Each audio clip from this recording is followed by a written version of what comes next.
Skip to main content. Heathrow CEO John Holland-Kaye writes that Britain is a nation that has all the right ingredients to make a success of Brexit, with over 30 airlines waiting to fly from an expanded Heathrow, and shareholders are ready to up their investment over the next decade.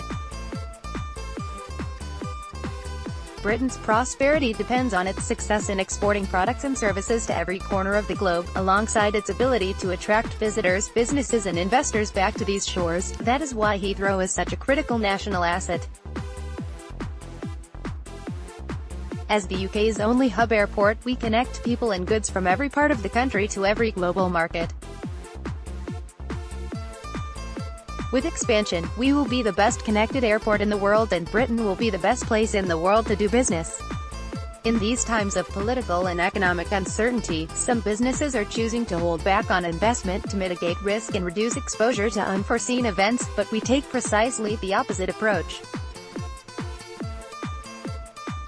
Now is the time to invest, to secure our future as an outward-looking trading nation, and to create skilled jobs both while we build and when we have built. That is why we are increasing our investment and getting on with delivering expansion, the biggest privately funded infrastructure project ever undertaken in this country, with over 30 airlines waiting to fly from an expanded Heathrow and thousands of exporters across the UK champing at the bit for increased connectivity. Heathrow's shareholders are ready to up their investment over the next decade, with £14 billion earmarked for the new runway and further investment to keep Heathrow as a world-class airport. That's because they see a Britain that has a brighter future.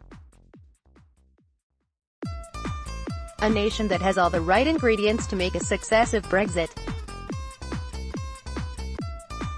Infrastructure investment is by definition long-term, and you have to be prepared to invest through the business cycle. And it wouldn't be the first time Heathrow has successfully delivered large-scale infrastructure projects during turbulent times. We spent a decade rebuilding Heathrow, with a new layout, and new Terminals 2 and 5. Halfway through, we were hit with the worst global financial crisis in modern history. With credit markets closed, shareholders put in an additional £1 billion of equity, and took no dividends for many years. Now Britain has a world-class airport that we can all be proud of, and investors are finally earning a return, and it hopes that we are a well-run, well-funded business with strong cash flows and a global reputation. Last year alone, the airport raised almost £2 billion to build financial resilience against whatever uncertainties we might face, and to ensure that we can deliver on the promise of expansion. There are thousands of businesses, and hundreds of thousands of jobs, that are dependent on us doing what we've promised to do: increase domestic routes, open up new routes to untapped markets around the world, so they can sell their goods and services. Last week, I was in Davos, where I was invited to speak on how Heathrow is becoming a world leader in sustainability, including reducing carbon emissions from aviation. Heathrow's expansion plans are focused on growing responsibly, and in a way that benefits all the nations and regions of the UK, not just London and the South East. Heathrow has always played a vital role in the country's growth and prosperity, and we always will, so whatever the nature of our final relationship with the EU, Britain can prosper. Welsh Labour MP Stephen Kinnock writes ahead of the Commons vote that backing Heathrow expansion is a statement from Britain's political leaders. Former Cabinet Minister Andrew Mitchell expects a parliamentary vote on Heathrow expansion before the summer recess, and says the majority of Holyrood's shadow Finance Secretary Murdo Fraser writes ahead of the Commons vote on Heathrow expansion, which he says independent analysis shows the National Federation of Builders (NFB) believes that the Tidal Lagoon project, featuring a U-shaped seawall with turbines, would have been in.